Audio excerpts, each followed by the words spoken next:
Trump publicly humiliates Michael Moore, it's brutal.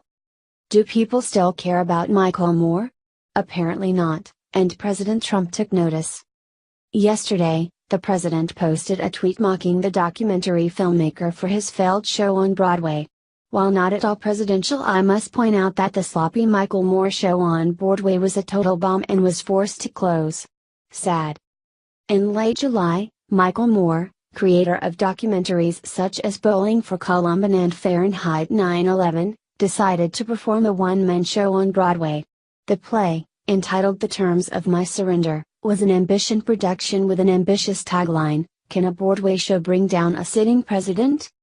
Apparently, it can't. The play, which was detailed the filmmaker's life and his political views, was a 12-week, 88-show run. According to Forbes, the show did not have enough critical and commercial support to become a success.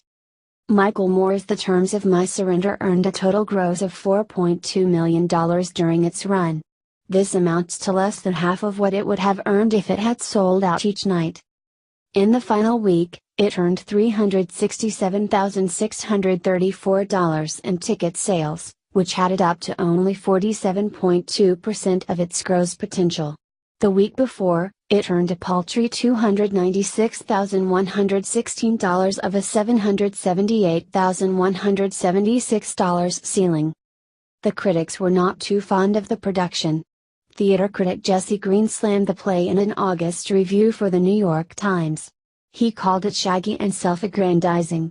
He also wrote that Moore's shtick has become disagreeable with age. But it gets worse. According to Forbes, the general consensus between publications such as the New York Times, The New Yorker, and the Los Angeles Times was that Moore's play was inferior in quality, especially because he is not an experienced performer. Perhaps it is easier to edit documentary footage in a way that is deceptive than it is to perform a one-man play spouting leftist talking points. Charles McNulty, the resident theater critic at the Los Angeles Times, wrote, "I have no political beef with Moore, but I found myself cringing at the self-congratulatory applause that would break out when he would utter one of his bieties. And I lost patience with the way he seemed to both want sympathy for being a victim of the right and adulation for being the champion of all mankind."